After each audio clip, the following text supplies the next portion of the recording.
With so many options, why choose Arizona State University? For me, the only online option was ASU because of the quality. Their faculty was really involved with their students and care about your personal journey. The dedication to my personal development from my professors, that's been extremely valuable to me.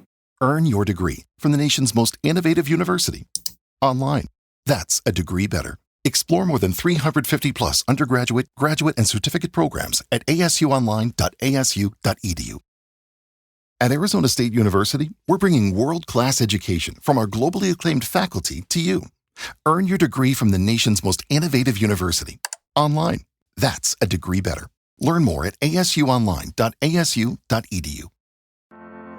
$7 billones a la economía mundial. Toda vez que existen riesgos. Más del 90% son MIPYMES, que generan 80%. Dame 20 minutos de tu tiempo y yo a cambio te daré información sobre los temas más relevantes en materia de comercio exterior, fiscal y aduanas con un toque humano. Y hagamos un trueque, un podcast de TLC Magazine México. Hola, ¿qué tal? Muy buenas tardes. Bienvenidos a una edición más de Hagamos un Trueque, un evento de TLC Magazine México. Y el día de hoy tendremos como ponente al doctor Francisco Burgoa, que ya se está conectando por aquí, con el tema aranceles y su repercusión en la región TEMEC. Bienvenido, doctor Burgoa. Muchas gracias por la invitación. Qué bien. Hace mucho que no lo veía, estábamos ahorita en diplomado de clasificación arancelaria. Muy bien. Bienvenido. Bueno, pues si me permiten, bienvenidos a todos los que están sumando y por aquí también tenemos alumnos del diplomado de clasificación arancelaria y vamos a presentar la semblanza del doctor Francisco Burgoa. Es doctor y agente aduanal mexicano, director de Burgoa Consulting y conferencista en espacios relacionados con el comercio exterior mexicano. Es licenciado en Comercio Exterior, maestro en Negocios Internacionales, doctor en Administración Estratégica por la Universidad Autónoma de Tamaulipas. Cuenta con más de 23 años de experiencia en materia de clasificación arancelaria y 15 años de consultor en materia de clasificación arancelaria y cumplimiento aduanero de agentes aduanales mexicanos. Logró llevar a cabo un modelo de atención a aduanas de Manzanillo, Lázaro Cárdenas, el Aeropuerto Internacional de la Ciudad de México, entre otros, además de Nuevo Laredo para prestadores de servicios al comercio exterior. Y bueno, como saben, es también maestro de Trade and Law College de diferentes diplomados que tenemos por ahí en la oferta. Bienvenido, doctor. Y también les quiero recordar, ahorita estaba por aquí el flyer de que por fin se llegó el día de la consulta para las propuestas a la reforma de la ley aduanera. No se olviden de conectarse el día de mañana. Empezaremos a las 9 de la mañana, hora de Ciudad de México, 8 de la mañana por acá en el Pacífico.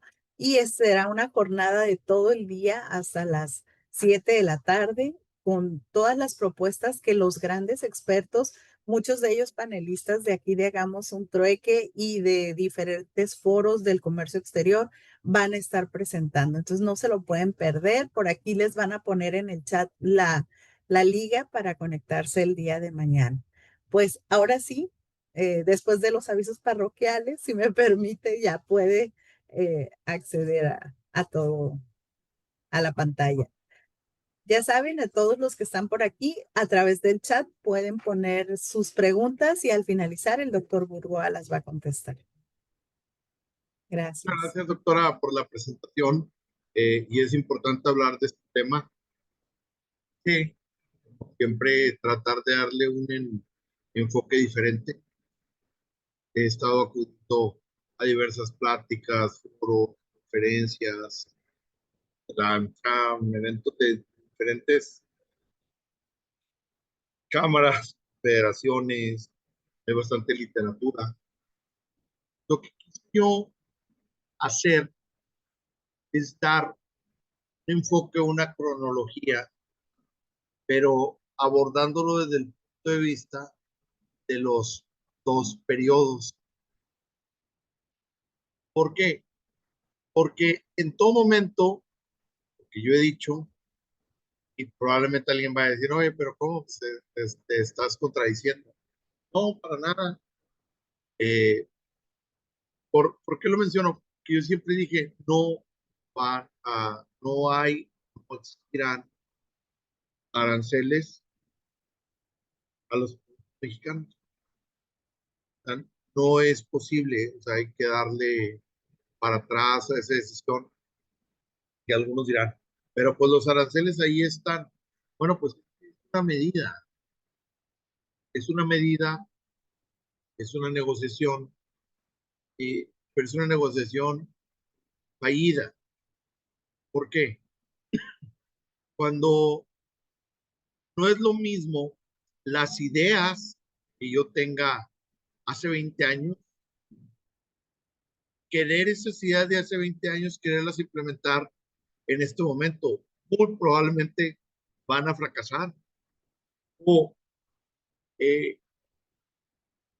yo tengo unas ideas en las que trabajé hace 10 años en una empresa, dejo de trabajar 10 años para esa empresa y luego llego a retomar los proyectos donde los dejé, voy a estar desfasado en el tiempo. ¿Por qué? Porque a lo mejor esas ideas pudieron haber funcionado, pero hace 10 años.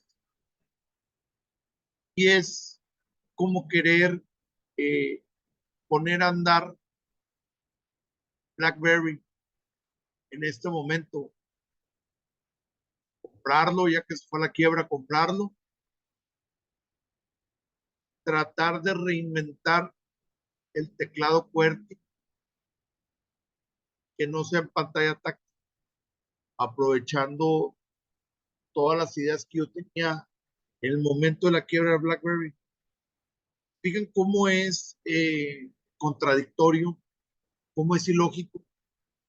Es lo mismo que los aranceles, sino que simple, sencillamente, en su momento no se dio a conocer o no se le dio tanta campaña de información a eso que estaba sucediendo. Ahora, los aranceles, ¿en qué momento yo los voy a poner? El momento en el que considero que me están inundando de mercancía mi país y que de alguna manera tengo poder para imponer ese arancel sin que afecte a mi economía. Ejemplo, México, con el tema del calzado. México, yo considero que sí estamos en posibilidades de poder incrementar los aranceles del calzado y no afectaría al consumidor, es decir, al consumidor mexicano. ¿Por qué? Porque la industria del calzado en México, al día de hoy, no sé mañana, sigue siendo fuerte. Existen muy buenas marcas de calzado, pero si yo no tengo calzado, no tengo una buena industria, o el calzado chino acabó con ella, y yo pongo los aranceles al calzado, quienes van a sufrir van a ser todos mis consumidores en México. Y es como si México hubiera llevado toda su capacidad de producción de calzado a China, lo importara a México, ya no hubiera capacidad de producir. Entonces ahí sí, para que vean, tendríamos un problema muy fuerte. Eso mismo fue lo que hizo Donald Trump ahorita. Al momento que le puso aranceles a todos estos productos, pues, ¿a quién podríamos decir que le dio un balazo en el pie a la economía estadounidense y a sus empresas? Porque los invito a que en Estados Unidos o en México, si las hay, ustedes vayan a la tienda de Target, ustedes vayan a la tienda de Office Depot, ustedes vayan a la tienda de Home,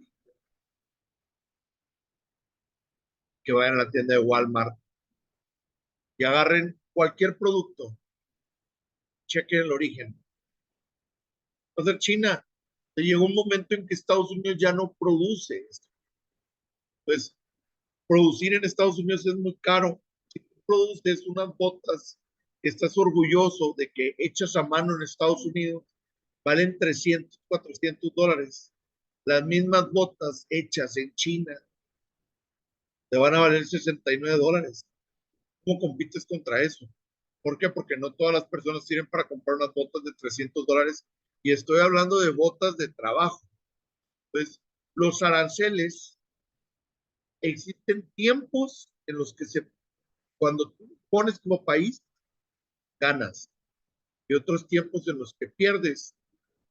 Y entonces hacemos una cronología porque es muy interesante cómo olvidamos tan pronto y cómo decimos los republicanos, los demócratas, cuando al final del día en Estados Unidos, independientemente de que queden los republicanos o los demócratas, casi es la misma línea política que se sigue, la misma política económica exterior.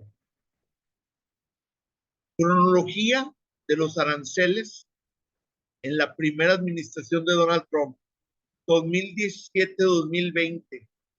Y aquí hacemos un análisis de las principales medidas arancelarias adoptadas durante sus 2 mandatos. En el primero, ¿qué sucede? Bueno, pues no se veía una China tan poderosa como lo es hoy. ¿Qué marcó el antes y el después?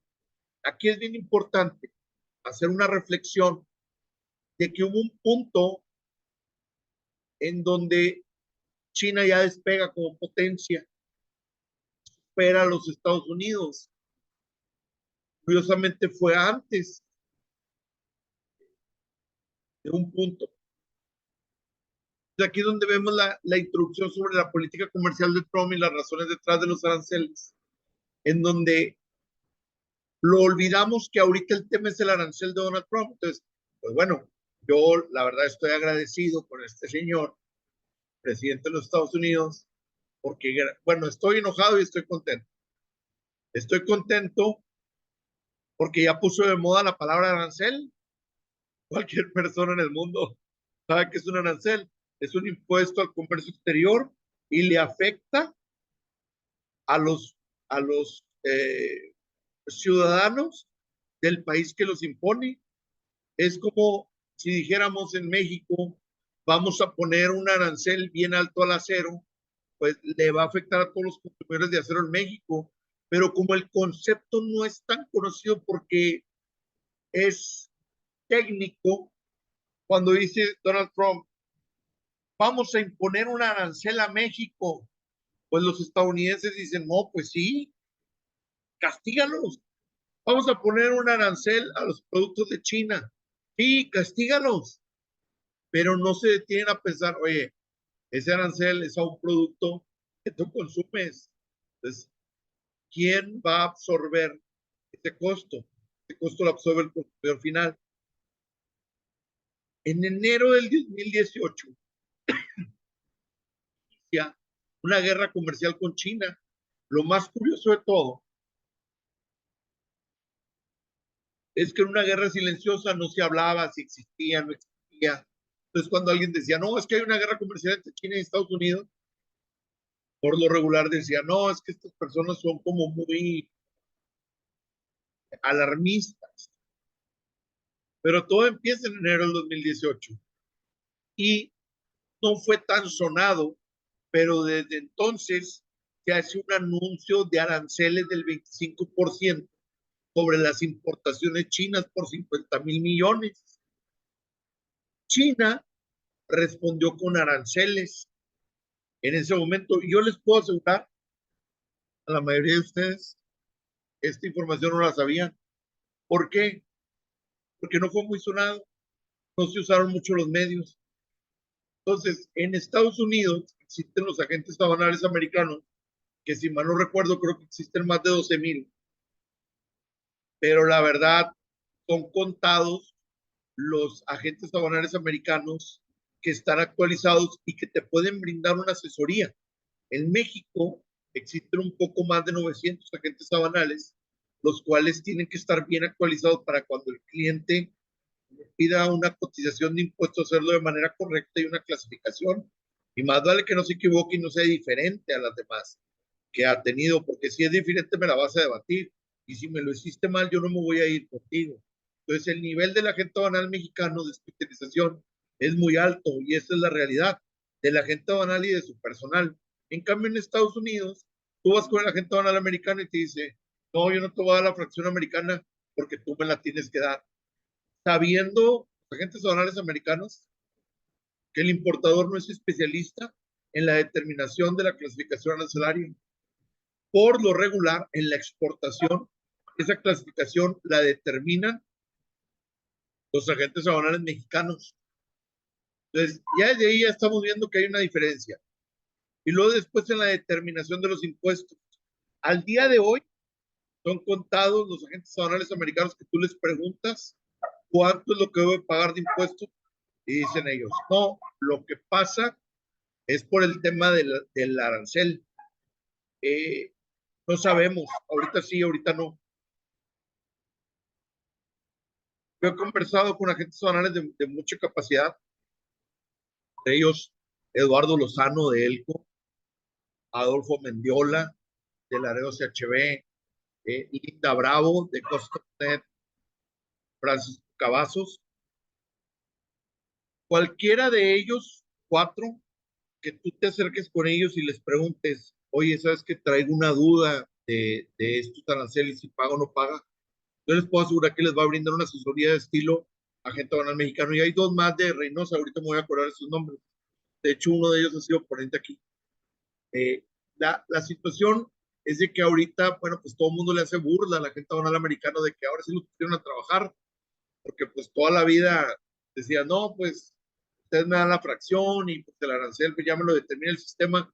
Ahorita ya muchos, ya quedó establecido quiénes sí son buenos agentes aduanales americanos y quiénes no. Entonces, esto ya existía desde la primera administración. Entonces, una primera fase, y es bien interesante analizarlo desde esta perspectiva, porque en marzo del 2018 se puso unos aranceles del 25% en acero y en aluminio. ¿Se les hace conocido esto a ustedes? O sea, nada más piensen eso por un momento. Pues es lo que estamos viviendo. Y después, en julio del 2018, se pusieron aranceles sobre productos tecnológicos y de acero. En septiembre del 2018, hubo aranceles del 10% en productos chinos por 200,000 millones. Nada más para que ustedes se imaginen. En esa primera fase. Entonces era Estados Unidos imponiendo aranceles para llegar a un acuerdo. Cuando se llega a ese acuerdo, en mayo del 2019, fíjense cómo vamos haciendo la cronología en esta segunda fase.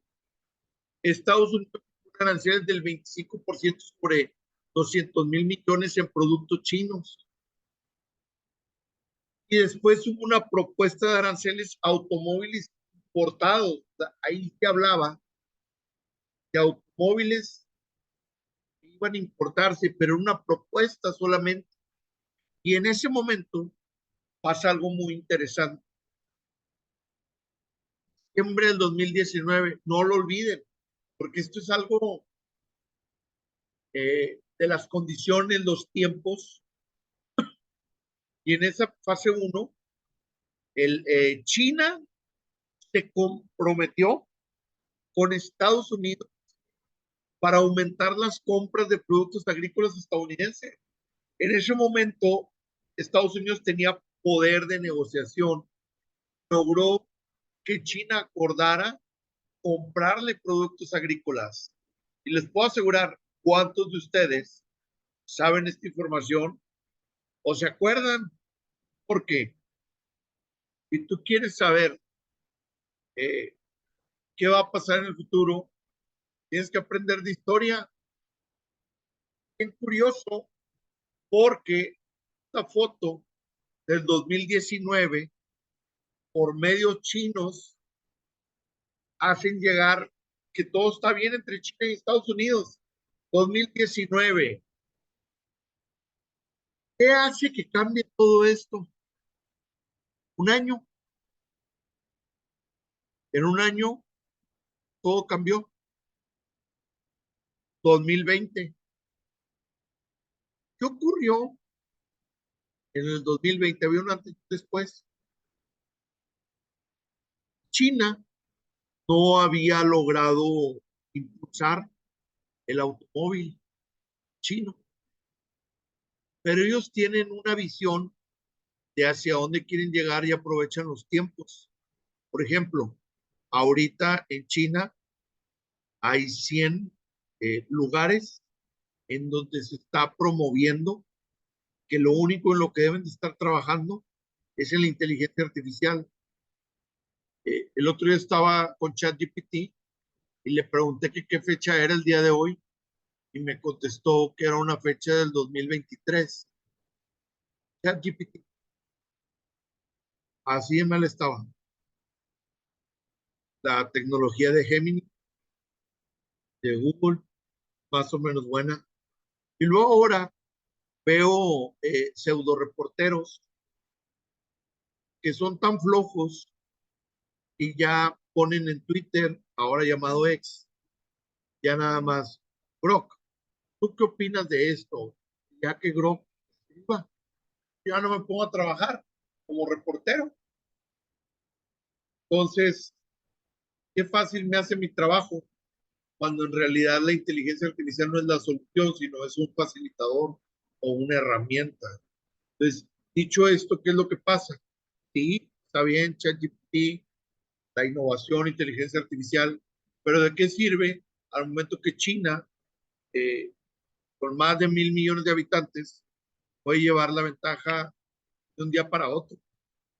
¿Cuánto tiempo estuvo posicionado la industria automotriz de Europa, Estados Unidos? Y en un solo año, China hace la transición del carro de gasolina eléctrico, implementa la tecnología, aprovecho el avance, me quedo con la industria a nivel internacional en un solo año y desarrollo todo lo que tiene que ver con el carro eléctrico. Algo que le llevó a Tesla años convencer al público. China, de aquí en adelante hacemos la transición.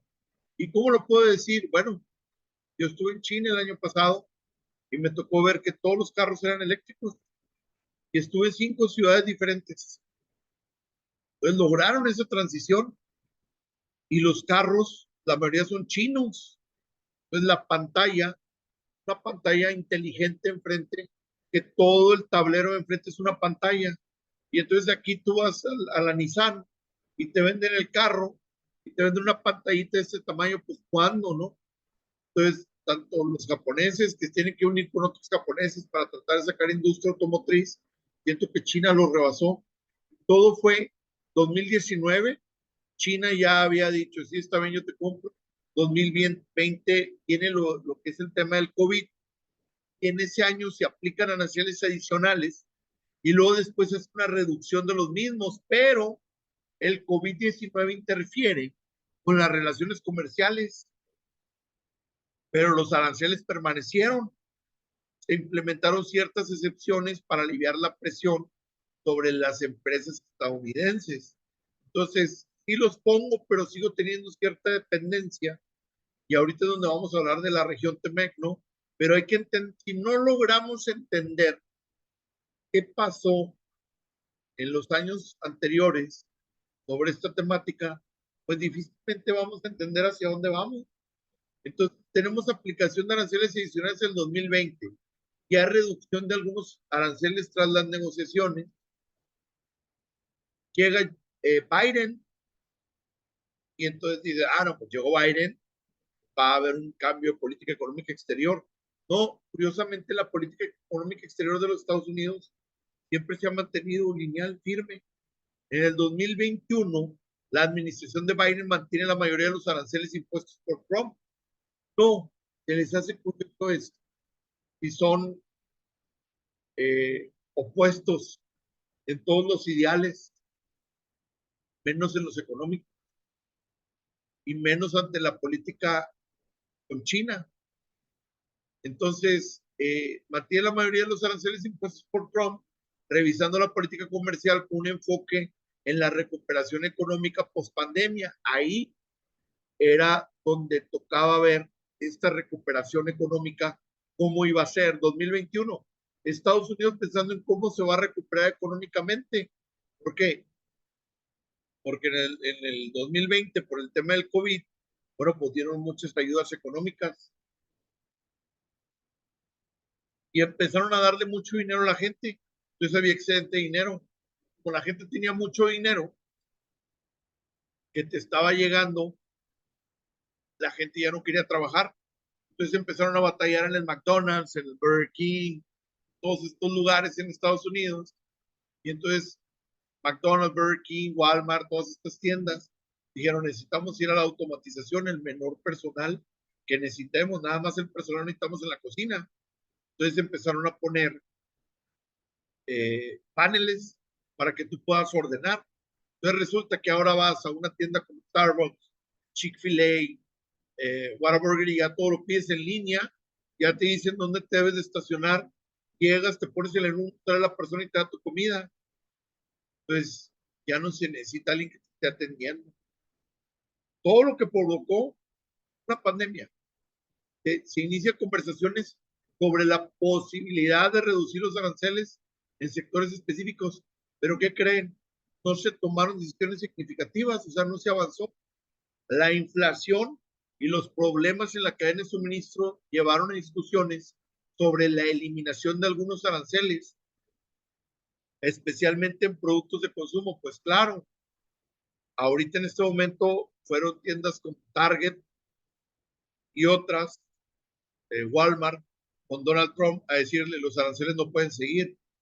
Yo lo estoy pagando, pero lo voy a transferir al público o a mis consumidores. ¿Y saben qué fue lo que les dijo Donald Trump? Oye, pero ustedes han ganado dinero durante mucho tiempo. Ustedes deben de absorber los aranceles. Entonces, imagínate tu importador. El gobierno te pone un arancel del 25% cuando antes pagaba 0. Y luego te dice, pero los precios los vas a conservar igual y tú absorbes el 25%. Yo no creo que sea negocio. Siendo bien honesto. Ahora, la administración Biden sigue evaluando la 2023, evaluando la política de aranceles y su impacto en la economía. Se discuten medidas para aliviar la carga sobre los sectores y las empresas, mientras se busca mantener una postura firme frente a China. Pero ya en el 2023 ya estábamos muy débiles ante China. Yo fui en el 2024 y en el 2020 aún no estaba tan fuerte el arranque. Entonces, ¿cuál fue el impacto y las implicaciones en la economía mundial y en Estados Unidos? Pues resulta que en el 2020 China dice, ¿sabes qué? Yo no te envío los semiconductores, ya no te envío nada, lo voy a usar para consumo interno y hazle como quieras. Pone una orden y todos los fabricantes ya no pueden exportar sus productos. Hace un anuncio, todas las automotrices estadounidenses y dicen, señores, vamos a regresar a lo analógico porque no tenemos semiconductores. Y entonces empezó a sonar bastante el tema del nearshoring. Todo tenía que ver con el nearshoring. ¿Qué era esto? La relocalización de las cadenas de suministro. Entonces, aquí el tema es ser visionarios, obtener el olfato de hacia dónde va a ir toda esta parte. Cuando vemos que nuestra presidenta de Estados en México, Claudia Sheinbaum, la primera, su primera acción es anunciar, a días de tomar posesión de la presidencia, anuncia la inversión de millones de pesos en el nuevo puerto de Manzanillo, se llaman el nuevo Manzanillo. Y yo sé, ahorita van a decir, oye, que está colapsado, que esto, que el otro. Es parte de los ajustes. Pero estuve en Manzanillo hace 2 meses y todo el mundo me comentó, me dijo que sí están a marchas forzadas. A marchas forzadas pero en sacar adelante el nuevo Manzanillo. O sea, va a ser muy rápido. La pregunta es, ¿de dónde salieron todos esos millones de pesos de inversión cuando en México traemos ahí un problema con con el capital, con el dinero? ¿De dónde salió? Pero la primera acción es invertir en ese puerto. ¿Se fijan la importancia que tiene Manzanillo para México? Una decisión considero yo inteligente por todo el trabajo que viene y todas las plantas, porque decían, ¿es el fin del nearshoring? No, no es el fin del nearshoring. Lo que aquí hay que preguntarse es cuánto es el nearshoring que va a llegar. Va a entrar por Manzanillo, se va a fabricar en Monterrey y se va a enviar hacia los Estados Unidos. ¿Cómo lo sé? Porque cerca de Monterrey, ahí en Apodaca y toda esta parte, Cadereyta, Guadalupe, todos estos ciudades que hay alrededor de Monterrey, resulta que hay bastantes fábricas chinas.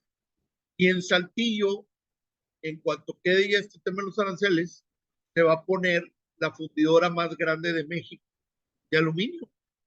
Tanto es así que va a sacar del mercado a todas las fundidoras o simplemente les va a decir, pásame tus proyectos y yo te los hago, porque yo voy a comprar todo el aluminio que hay en México. Entonces yo voy a establecer los precios de... ¿Y con qué capital creen que está entrando? Con capital chino. No lo digo yo, lo están anunciando. ¿A qué se están esperando? Sí, ¿qué va a suceder? ¿Cuándo va a suceder? Cuando ya quede terminado todo este asunto. Entonces, los aranceles ahorita, en este momento, ¿ustedes creen que China, con todo lo que ha pasado, va a ceder ante esta clase de aranceles? 2019, yo les puedo asegurar a cualquiera de ustedes que les hubiera dicho, BYD, no, o sea, hubieran burlado de mí. Yo les hubiera dicho Chang'an, yo les hubiera dicho, creo que hay una que se llama GMW, creo, y otras tantas marcas, un avance muy importante. Entonces, ¿cuántos de nosotros, si queremos hacer la transición al carro eléctrico, una familia mexicana, de qué tiene más posibilidades? ¿Comprar un BYD o de comprar un Tesla? Reflexionenlo. Ya lleva tiempo hablándose de que la ensambladora va a llegar.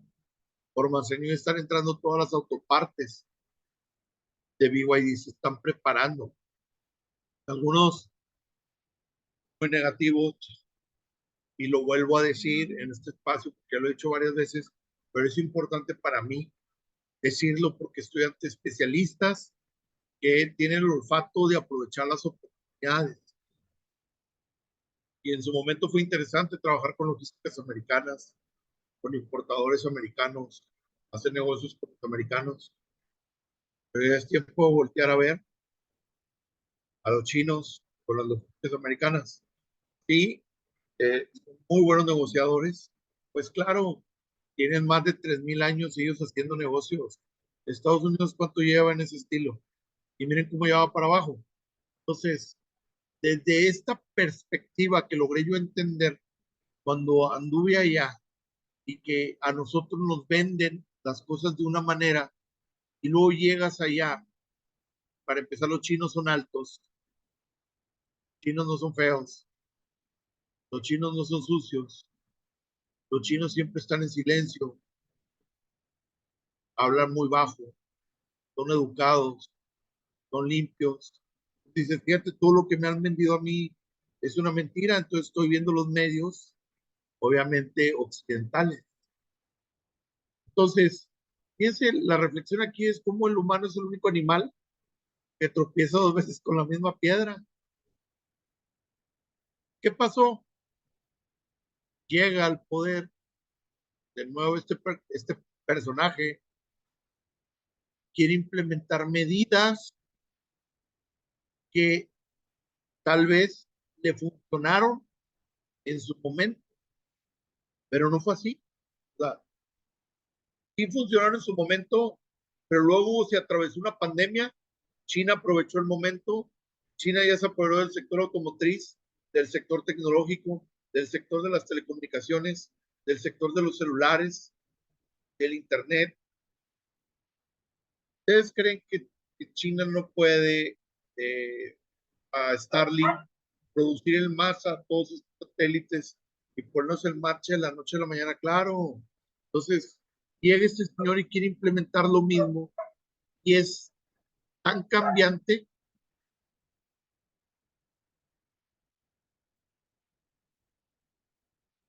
Y lo tenemos. Chequen. Los aranceles de Trump.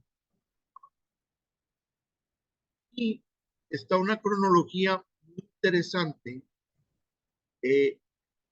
Yo les quería compartir, de hecho lo tienen ahí en el link. Aquí se los pongo. La presentación se hace llegar a todos ustedes, la tienen. Pero yo quería ponerles esto porque unas personas me estaban diciendo el otro día, no, Francisco, fíjate que fuimos a un foro, dimos una entrevista, dimos un reportaje y al día siguiente Trump anuncia todo lo contrario. Y luego ya le entendemos y anuncia todo lo contrario.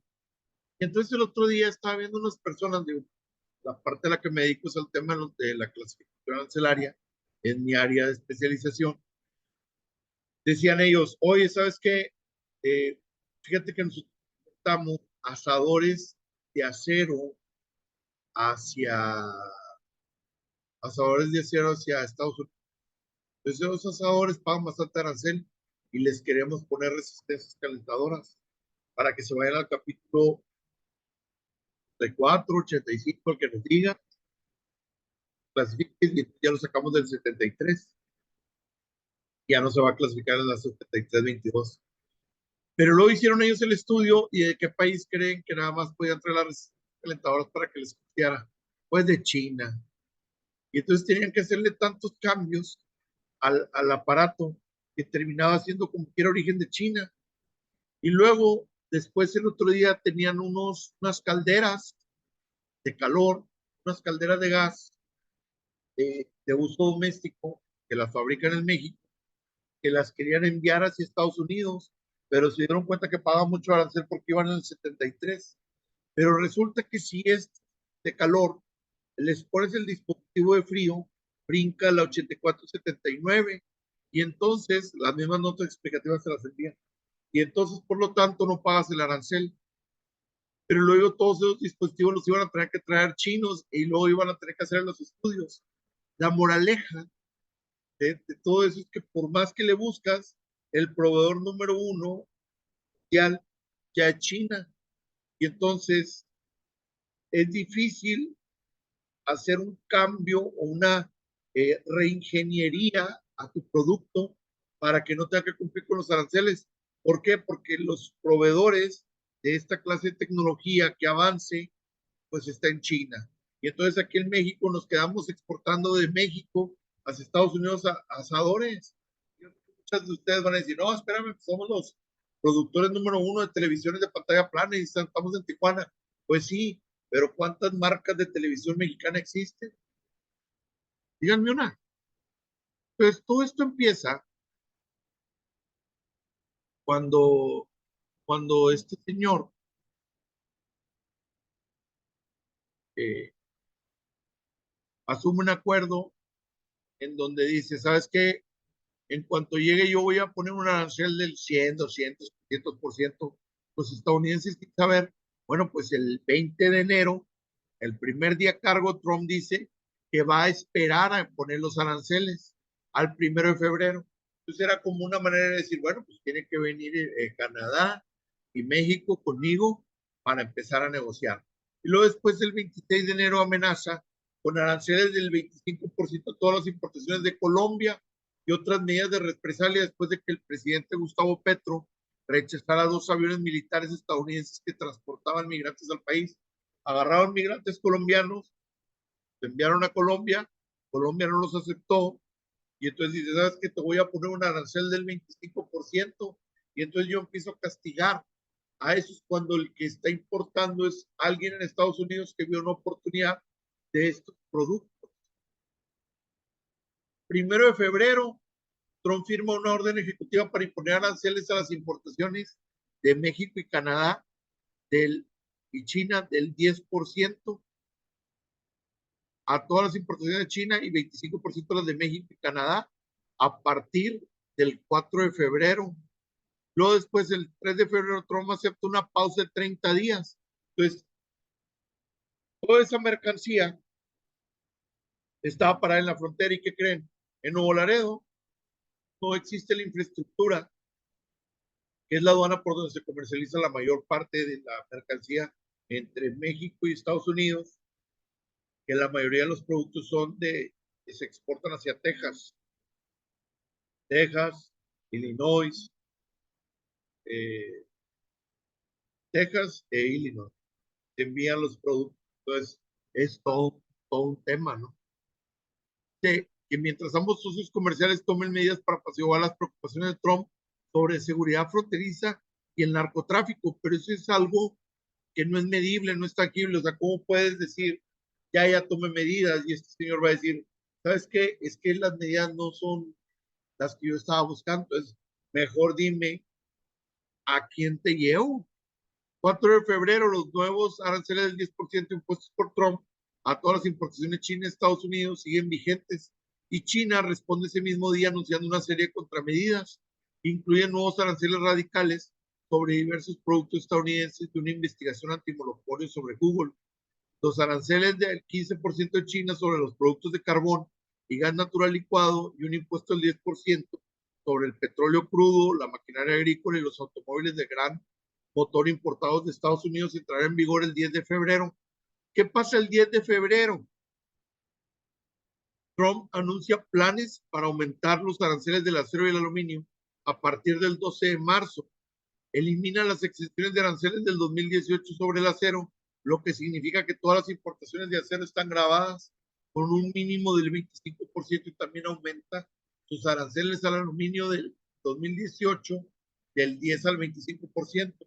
Y ahí es donde empezamos a ver a la Secretaría de Economía y Aduanas de México tomar medidas para demostrar al gobierno de los Estados Unidos todo el tema del acero y el aluminio, que sí es mexicano el que se exporta hacia los Estados Unidos, o el que no lo sea, pues de alguna manera está, por decirlo de una manera coloquial, mapeado. 13 de febrero, Trump anuncia los aranceles recíprocos. Fíjense,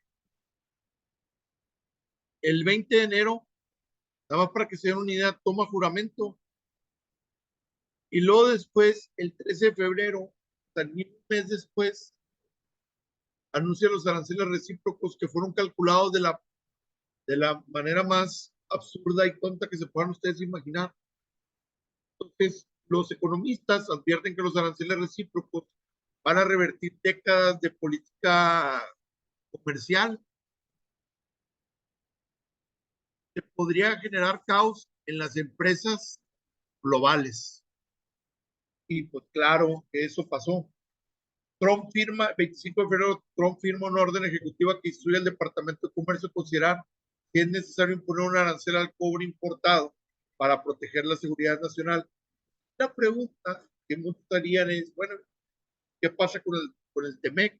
Bueno, pues el TEMEC en algún momento va a tener que entrar a revisión, pero existe una cláusula que cuando se trate de temas de seguridad nacional, pues entonces cualquiera de los miembros puede poner estos aranceles. De ahí es donde se está agarrando.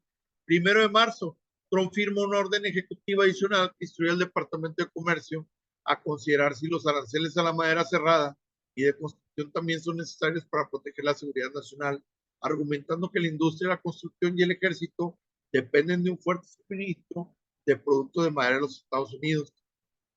El 4 de marzo, los aranceles del 25% del Trump a las importaciones de Canadá y México entran en vigor, aunque limita el gravamen a 10% para la energía canadiense. Claro, no es tonto. También duplica el arancel a todas las importaciones chinas al 20%. Ahora, los tres países prometen represalias, pero al día de hoy Estados Unidos, México no ha impuesto represalias de ningún tipo más que China. Ahora, el 5 de marzo, Trump otorga una exención de un mes a los nuevos aranceles que afectan a los productos de México y Canadá para los fabricantes de automóviles estadounidenses. Claro, porque, porque estaban hablando de que prácticamente imponer estos aranceles le subían $6,000 a cada carro. Y luego ahí donde le hicieron un estudio para explicarle a Donald Trump, mira, si tú traes el iPhone de China a Estados Unidos, lo produces y lo vendes, el costo en las tiendas va a ser de $3,500. Ahorita un iPhone vale $1,200. Si tú lo fabricas en Estados Unidos, el costo va a ser de $3,500. ¿Quién puede pagar $3,500 por un iPhone? Es imposible. Entonces, la pausa se produce después de que el presidente hablara con los líderes de los tres grandes fabricantes de automóviles, claro, Ford, General Motors y Stellantis. Le dijeron, tú haces eso, yo me voy a la quiebra. Tú me vas a tener que pagar a mí todo y te vas a quedar con todos los desempleos. Yo no voy a perder. Realmente sí debe haber sido la negociación. 6 de marzo, en un sentido más amplio, Trump pospone por un mes los aranceles del 25% de muchas importaciones de México y algunos de Canadá. Trump atribuyó a Sheinbaum, nuestra presidenta, los avances en seguridad fronteriza y narcotráfico como motivo para suspender nuevamente los aranceles. Sus acciones también han distendido en cierta medida las reacciones con Canadá, aunque persiste la indignación y la incertidumbre. Aún así, tras la aplicación inicial de aranceles de represalia por $30,000 millones canadienses sobre productos estadounidenses, el gobierno afirma haber suspendido una segunda ola de aranceles.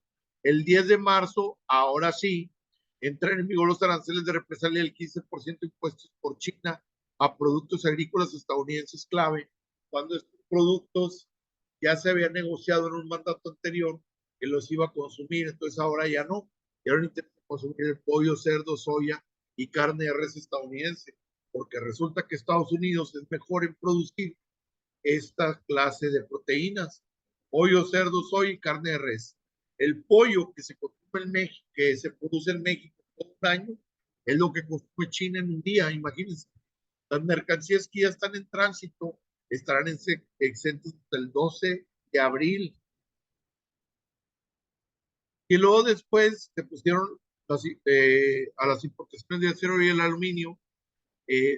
Ambos metales están grabados con el 25% de impuestos el 12 de marzo. Y la Unión Europea toma represalias.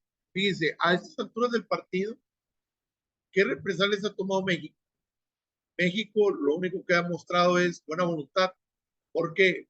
Porque está viendo que ahorita el tema es que la negociación le salió bien mal con China. ¿Por qué? Que este señor pensó, que fue 4 años del gobierno, y él cree, cabeza, que va a dar seguimiento rápido a, a todo lo que...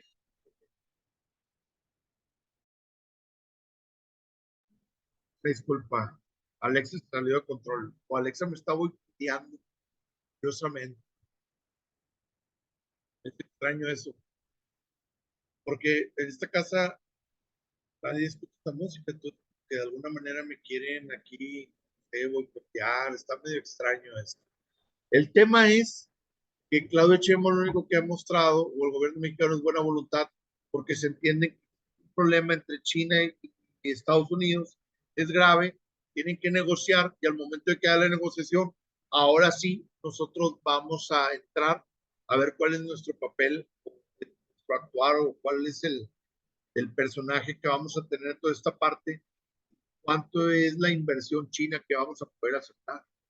13 de marzo, Trump amenaza, imagínense, por imponer un arancel del 200% al vino, champán y otras bebidas europeas. Imagínate, se vuelven locos allá.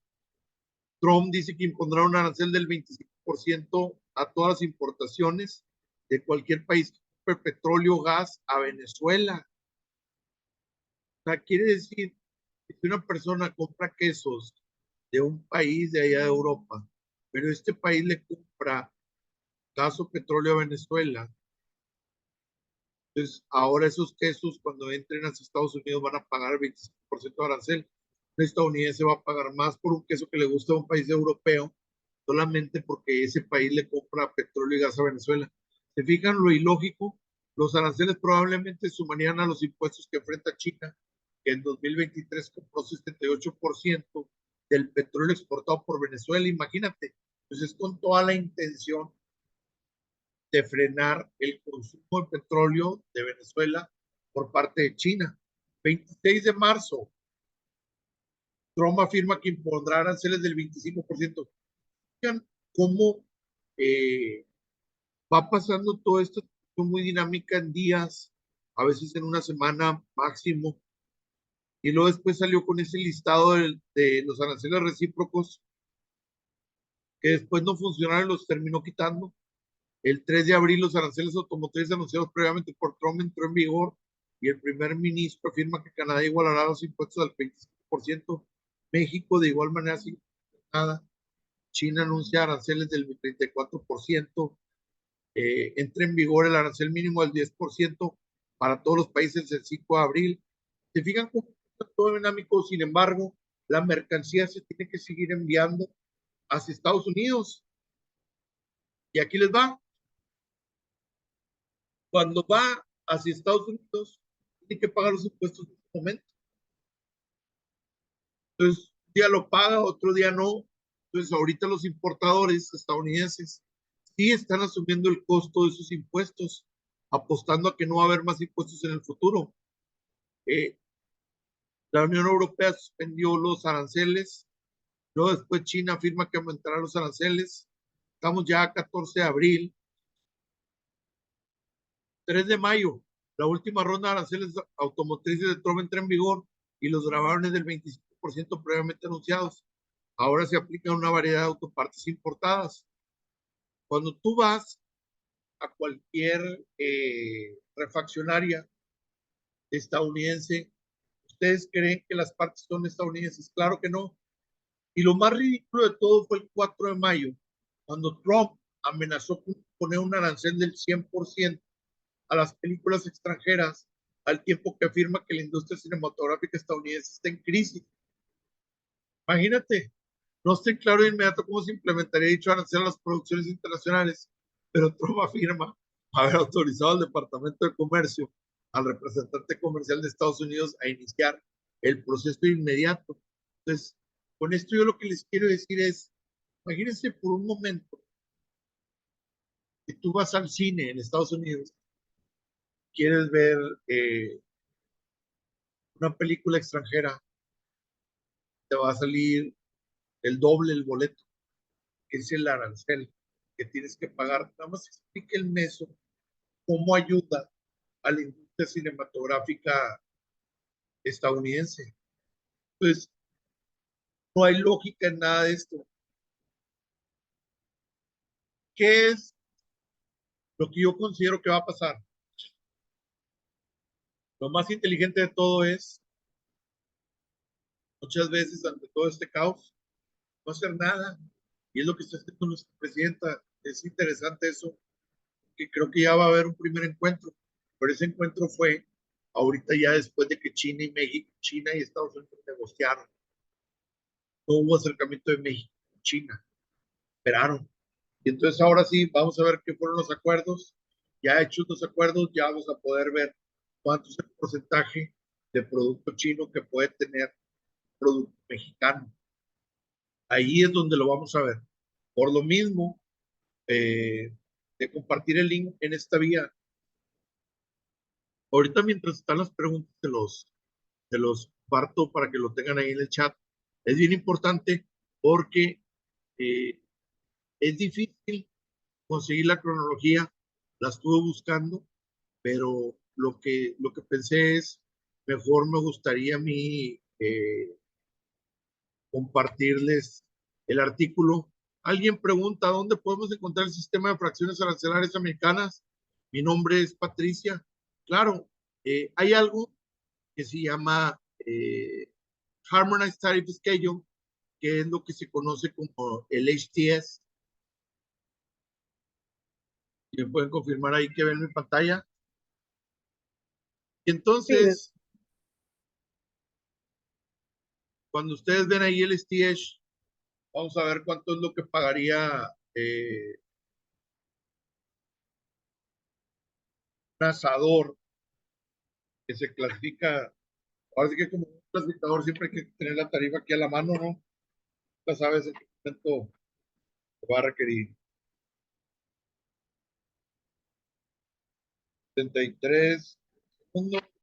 Y nosotros tenemos un asador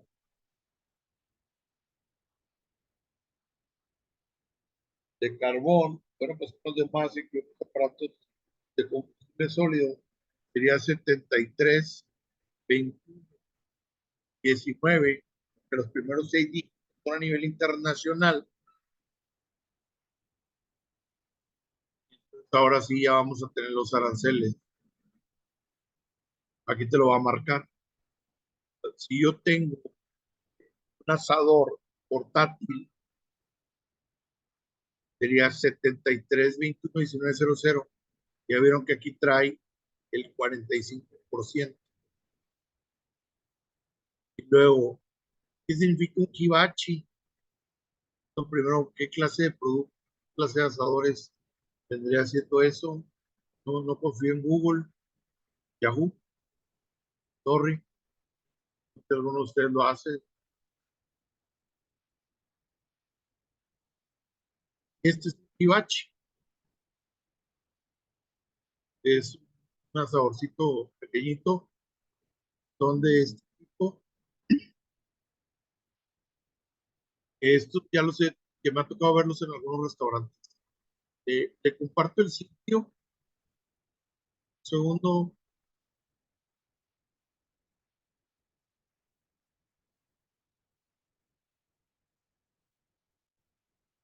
están los aranceles, ¿cómo van en el renglón 2?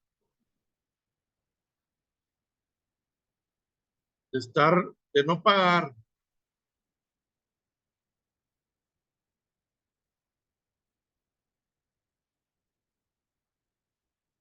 impuestos, ahora pagar toda esta parte. Déjenme comparto. Esta es la tarifa americana. Bueno, pues ahora sí que quedo abierto a todas las preguntas, comentarios que quieran hacer. Bueno, ya me ganó por ahí la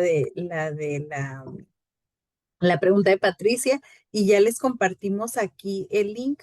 Ya lo mandé Gracias. para todos. Nos pregunta Juan Miguel, ¿hay alguna plataforma en la aduana americana que permite identificar cuál es el arancel que finalmente va a pagar un importador en Estados Unidos, proporcionando la fracción arancelaria y el país de origen? Es esta aquí que se llama HTS, Harmonized Tariff Scale. Y bueno, pues no es lo mismo que el Scale B. El Scale B es la fracción americana, pero que es a la exportación. En México hace muchos años, antes del 2002, teníamos nosotros dos leyes, la ley del impuesto general de importación y la ley del impuesto general de exportación. En el 2002 se juntan, se crea lo que es la LIGIE. En Estados Unidos no han logrado hacer eso. A ellos al día de hoy tienen el Scale B y el HTS. Pero el correcto es el HTS, para que puedan verificar o checar sus aranceles. Muy bien, ya se los compartí también aquí el HTS. También por comentar Juan Miguel, en el asador, ¿qué significa free en la primer columna? Que estaba gratuito, que no pagaba nada, pero eso se acabó. Nada más es cuestión, yo sigo apostando, así como cuando compras Bitcoin o cuando compras acciones, yo apuesto a que va a ser la presión tan fuerte que todo va a regresar a la normalidad y los aranceles van a bajar para México.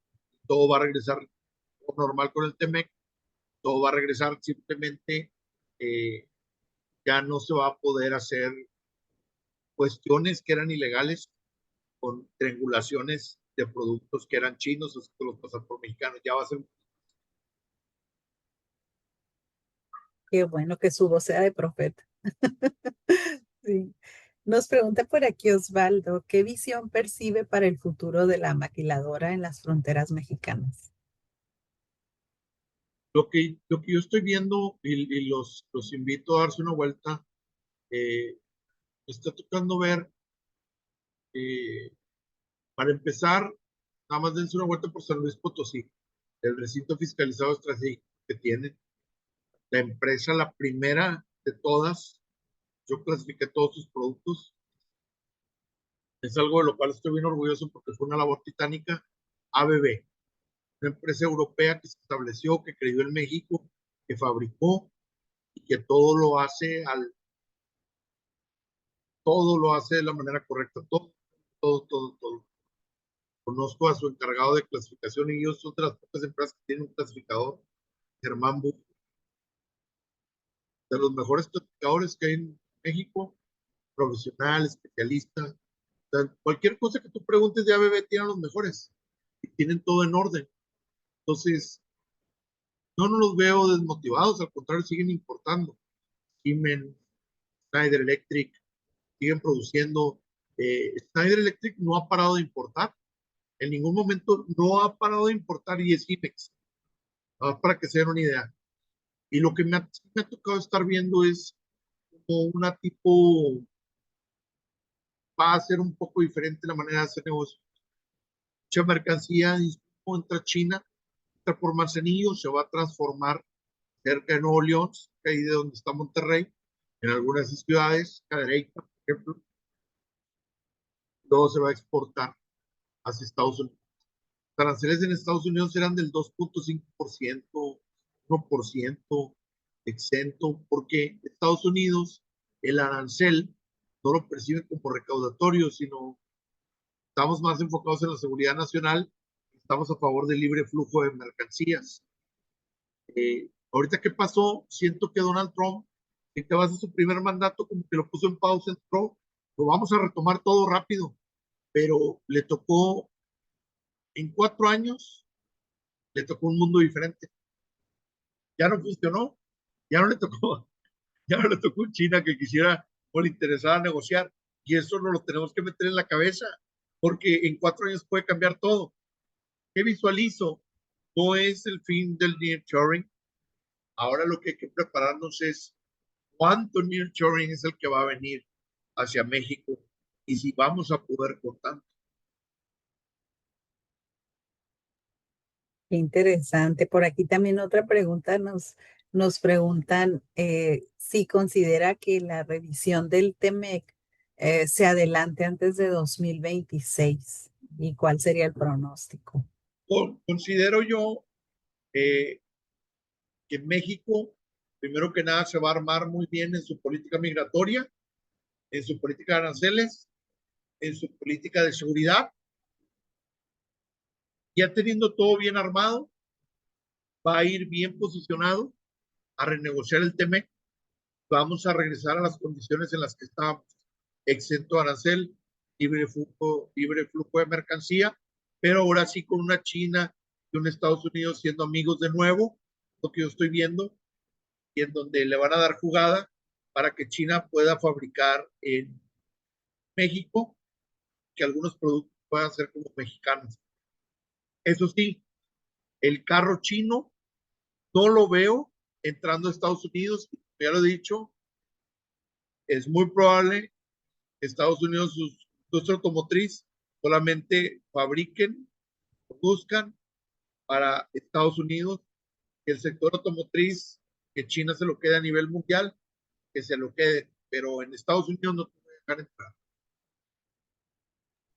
Muy bien. Según el panorama comercial, nos pregunta Osvaldo, debería ser la postura de México ante las guerras frías y continuas y la posible necesidad de producir componentes electrónicos localmente? No, es una pregunta bien acertada, porque sí lo había puesto, no lo había tomado en cuenta o en consideración, pero sí es importante aprovechar este momento en donde México dice, pues bueno, se están peleando China y Estados Unidos. Estados Unidos, yo te digo con los semiconductores, yo los puedo producir en tecnología. Y entonces, antes de todo esto, este embrollo que estaba pasando, porque antes se hablaba muchos términos, después los dejé de oír. Por ejemplo, ya nadie habla del friendshoring. Dicen, oh, Estados Unidos, México, friendshoring, va a seguir existiendo. Eh, pero como a algunas personas ya no les hace la lógica, ya por eso ya no hablan de él, pero se hablaba mucho del China Plus One, China más uno, China más México. China más México produce para abastecer a Estados Unidos. China no puede abastecer a Estados Unidos, entra a México. No es la misma cantidad, pero sí tener siempre otro canal. Por eso se habla de la relocalización de cadenas de suministro, tener otras opciones. También nos preguntan si cree que el corredor transísmico sea pieza clave para captación de inversión de China y empezar a tener nuevas IMEX o RFE. Hay que estar muy al pendiente del tema de cómo había una empresa, lo pueden investigar en Google, ahí lo ponen, Hutchinson, que se vendió, que era, tenía capital chino y lo terminaron vendiendo a otras personas. Entonces China no le gustó eso para nada. Considero que si ustedes pueden ver, China es socio mayoritario en la mayoría de los puertos internacionales, donde se permite la inversión privada, pero en México no permite con el puerto, ¿no? Infraestructura mexicana.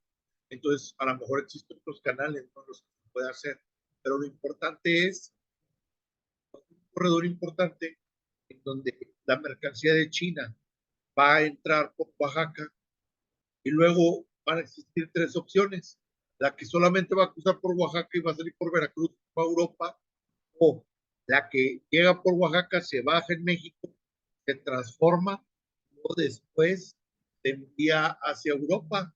Entonces ahí ganan todos en México. Y otro canal en donde va a entrar por Oaxaca y entonces va a abastecer este gran lugar que tiene un problema muy grande de frontera, que es toda la parte de México. Se va a abastecer de chino gracias a este corredor. Sí, muy bien. Y también ya nos ponen aquí, ya cerrando, si cree que se lleve a cabo una unión aduanera en la revisión del TEMEC. Lo veo difícil. De una manera no va a suceder. Simplemente, ojo, va a existir mayor colaboración entre la aduana americana y la aduana mexicana, donde van a compartir información para evitar triangulaciones. Pero una cosa sí les digo: ¿ustedes creen que Estados Unidos va a compartir información con sus ciudadanos, con las autoridades mexicanas? Claro que no va a suceder eso, pero México pues probablemente lo va a tener que hacer para poder investigar muchos temas ahí que hay. Entonces, al día de hoy me estaban avisando los agentes aduanales y ahora ya viene eh, otro departamento que va a investigar todavía más en colaboración de Estados Unidos para las operaciones de comercio exterior mexicano. No, la Unión Aduanera no viene, pero sí viene una colaboración muy fuerte entre las autoridades aduaneras de Estados Unidos y de México. Qué interesante. Pues mucha participación, muchas gracias, porque estos temas siempre son muy interesantes, doctor Burgoa. Y vamos a ir cerrando. Le quiero entregar el reconocimiento. Muchas felicitaciones que nos han puesto por aquí. Y pues hagamos un trueque y TLC Magazine México otorgan el presente reconocimiento al doctor y agente aduanal Francisco Burgoa por hacer un trueque en la plática virtual con el tema aranceles y su repercusión en la región TEMEC el día 28 de mayo de 2025. Lo firma el doctor Octavio de la Torre y la maestra Daniela Martínez. Y ya llegamos a último trueque del mes. Se van volando estos meses, ¿no? Ya tenemos calendario para el siguiente mes y pues tenemos muchos temas, muchos invitados. Tendremos al doctor Juan Ilich Pérez García, contratos internacionales y elementos y regulaciones. También tendremos el día 4 a la doctora Wendy Islas, la importación del derecho de autor en el comercio exterior. El doctor Balam Lamoglia, el día 9 fiscalización del valor en aduana y la subvaluación. El 11, las aduanas como autoridades garantes de la seguridad nacional en México, a cargo del doctor Juan Diego Beristain. También el día 16 tendremos por aquí otra vez al doctor Burgoa, que es un gusto el certificado de molino y la clasificación arancelaria, un tema que acaba de salir, ¿no? El 18, la actualización política comercial de los Estados Unidos, a cargo del maestro Adrián González, nuestro experto en aduana americana. También tendremos el 23 al maestro Alejandro Alcalde con el análisis del programa IMEX, la historia y perspectiva 4.0. El 25, México y la visita de Gafi, ¿por qué me debería importar? Muy interesante en temas de cumplimiento, a cargo de la maestra Reina Cruz. Y cerraremos el día 30 con la licenciada Fabiola Martínez, que nos va a hablar de comentarios a la nueva ley federal de protección de datos personales en posesión de particulares. Muchísimas gracias por estar aquí, por acompañarnos. Nos vemos la próxima semana. No olviden mañana temprano conectarse y durante todo el evento que está a cargo de Concanaco, que es las propuestas para la ley aduanera. Recuerden que también vamos a estar recibiendo mensajes de ustedes, que pues todo esto se va a acumular para llevarlo pues al gobierno federal. Así es que esperamos también su presencia y sus comentarios el día de mañana. Muchas gracias, doctor Burgoa. Nos vemos. Doctora, Hasta luego.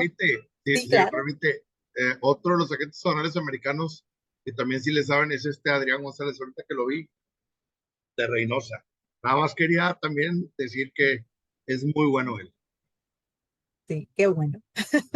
Sí, ya se ha vuelto nuestro experto de ¿cómo se dice? De aquí de hagamos un trueque en temas de aduana americana. Así es que, pues aquí seguimos brindándoles conocimiento, haciendo un trueque por un poquito de su tiempo y nosotros les pasamos todo el conocimiento de nuestros ponentes. Muchas gracias. Hasta luego. Que pasen buena tarde. Bye, bye. Hemos llegado al final de nuestro episodio de hoy.